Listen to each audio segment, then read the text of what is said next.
here on this special day. I've just enjoyed the speakers so much. I've been gobbling you all up since this morning. And it's so poignant. So I just want to take a moment and remember those that can't be with us today, that have made the ultimate sacrifice due to trauma and domestic violence. So my journey started in a very chaotic household. I was the middle of 5 children, and my dad is a genius astrophysicist who used to uncork the whiskey bottle at 7:30 a.m. and you'd hear glug, glug, glug, glug. And my mother self-soothed through food and overeating. And back then they prescribed diet pills for that issue, which I came to understand were straight speed. And her personality could be so loving. And then she'd flip on a dime and I'd be beaten almost to the point of browning out and seeing stars. And I knew early on, very early on, that my home wasn't a safe one. And I didn't feel like I belonged. I felt different. And I came to understand later in adulthood, I was an empath in that home. I could sense the tension, the emotions, and I was very tuned in. I could even telepathically pick up the thoughts of the adults, and that became dangerous. At 10 years old, I'd often watch Barbara Walters in my basement on my beanbag chair on my belly and wish I could get to New York City and be just like her. And I plotted and planned how I was going to leave my family home as soon as possible. And I did the morning after I graduated from high school. And by 19, I made my way to New York City, my dream. I was living in Greenwich Village alone on an arts management internship that I had created from college. And immediately after college, I went right back to the city to work in a glitzy skyscraper in the entertainment industry at the global talent agency ICM. And when I wasn't making enough money to pay my bills, I picked up a side hustle, exercise training individuals before it was chic. And Barbara Walters became my client. And I rang Barbara's doorbell at 7 a.m. one morning. She answered and she took one look at me. And she said, "Susan, get in here." She was highly intuitive. It was no accident. She was the interviewer that she was. And boy, was she a girl's girl. She'd be right here in the summit together with us. And she got it out of me within moments. I'd been sexually harassed in the workplace the day before by my boss. And she said, "I'm coming to work with you this morning, and we're going to confront this gentleman together." And I said, "I think I got it, Barbara. I'm going to be okay." And I did confront my boss that day, and I was promptly fired. I was newly sober. I wasn't even clean for 90 days. The same behaviors that I had seen demonstrated in my home were now manifesting in my own life. I had thought it would never happen. I promised myself it wouldn't, but they did. And I addressed my alcoholism and my addiction to food and my addiction to men. I had 2 months of cash in the bank. I had just extricated myself from a very abusive relationship where the man held the purse strings, and I did not want to go back. Barbara offered me to be an assistant for her then fiance, who was running a huge film distribution company. But I said, "No, Barbara, I just can't be an assistant and serve after what I've experienced." So I created my own talent brokerage firm, matching celebrities to brands before it was chic, and somehow got matched to Donnie Deutsch, who was running his dad's ad agency at the time. He's a big entrepreneur and iconic television host now. And he wanted Andy Warhol to endorse his Pontiac client for a television commercial. And he said, "You think you can get him to do it?" And I said, "I don't know, but I'll try." So when I couldn't get anybody to answer the phone at the factory, I took the subway down from my little studio apartment on the Upper West Side of Manhattan to Murray Hill and knocked on the front door of the factory. And Andy's business manager, Fred, answered the door, heard my plea, and said, "Come back tomorrow and I'll let you talk to Andy." Much to my credit, I showed up the next day, sweating bullets, terrified. And Fred ushered me into the foyer, and I sat and I sat and I sat. And finally, these double doors that were wooden flung open, and it was Fred looking at me through horn-rimmed spectacles, saying, "Andy will see you now." And it was dark in that room, and I was scared to go in. Was this yet another trap where I'd be molested, where my boundaries would be violated? I took a step in, and there he was, with a pin spotlight coming down on that platinum hair going 17 different directions, and he was scribbling away while his 3 pugs, you know, those cute dogs with the smushed up faces, they were running around the studio and tugging at his pants leg, and he'd pick them up like he was their bird daddy. He didn't care about why I was there. He made no contact whatsoever. My pleas were for him to do this spot were falling on deaf ears, but that empathic ability was still with me. I could sense his isolation, his desire for recognition, and his need to connect. So finally, he made eye contact with me for the first time. And he said, "Now, really, why should I do this commercial?" And I said, "Because you can have the pugs in the shot with you."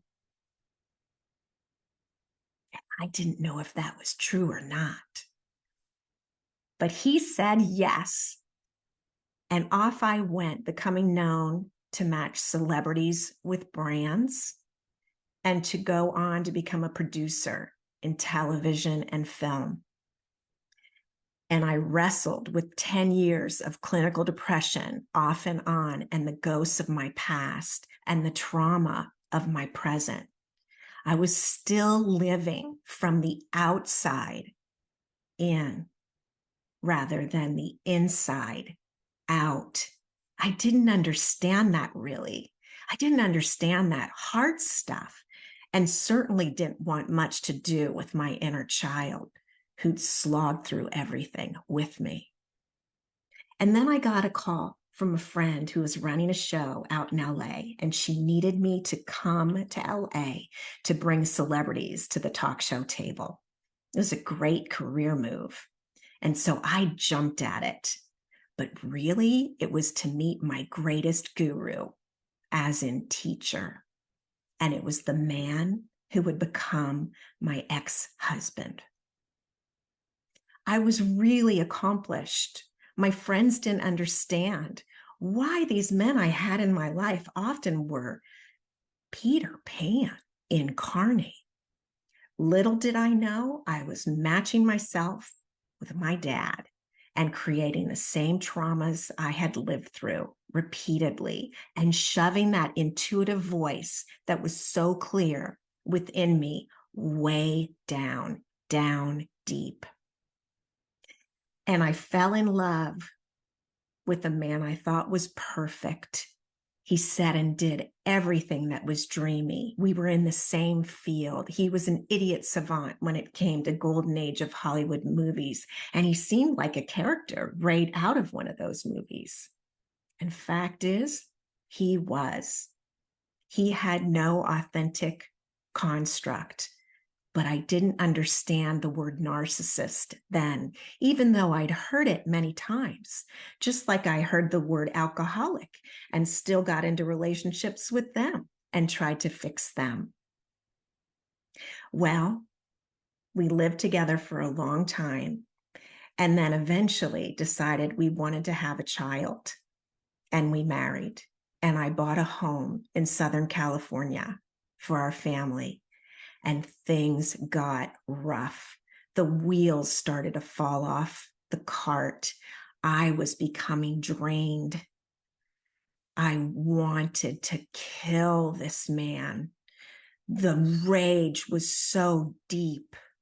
I was carrying way more than my fair share and working a job at night to pay the property taxes and making all the fixes and caring for our beloved son. And finally, I said, enough is enough. You need to show up with integrity. We're going to mediation and creating a postnuptial agreement. Even though I knew this marriage was way past the expiration date, that's how strong my grip was to stay away from the fear of abandonment and never to return to that horrendous feeling of neglect. But there I was, deep in the neglect and deep in the abandonment. I had recreated my family of origin once again. Well, we got to the last point in that agreement, and I thought our marriage was going to be saved when he crossed his arms over his chest and those eyes went in those cold, lizard-like slits that I know most of you recognize. And he said, I'm hiring an attorney and I'm filing for divorce. And that intuitive voice that's been so strong that I shoved away so often came over my right shoulder and through my heart and said, this is the universe doing for you what you cannot do for yourself. We went back to our shared home, and he wouldn't vacate the master bedroom.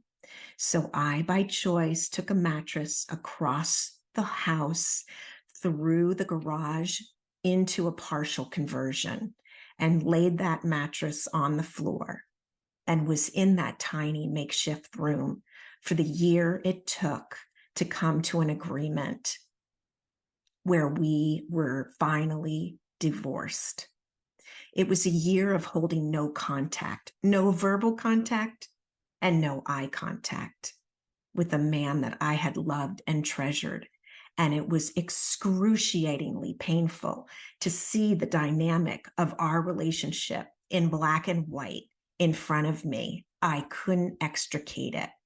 And it seemed unjust and unfair when I wrote him a 6-figure check and he departed on to his next source of supply. And I call this man my greatest guru, as in teacher, because he taught me my authentic power of living from the inside out and to honor this beautiful light, this beautiful, sweet child that we all have inside. My life's totally turned around. LA got really crowded and noisy, and I listened to that intuitive voice one more time. And I now live in rural Montana, where it's bliss. I'm surrounded in nature and I'm soothed. I wrote a book about my experience. It's called Toxic Family: Transforming Childhood Trauma into Adult Freedom. And what's been pivotal? I respect my family members, each and every one of them, just like I respect my ex-husband for the profound opportunities for incredible transformation that they've delivered so beautifully to me. And as an empath, I now honor those exceptional abilities, and I'm helping other people like you do the same. And I know we've been running behind most of the day today, but now I'm going to catch us all up. And I'm just going to say, what a privilege to be amongst such a strong, brave, worldly, insightful group of individuals My heart is full, and I'm grateful that I can feel from my heart today and live from that place. You're exceptional. You have worth. You have value, and you have purpose. And if you feel drawn, come visit me. I'm at susangold.us.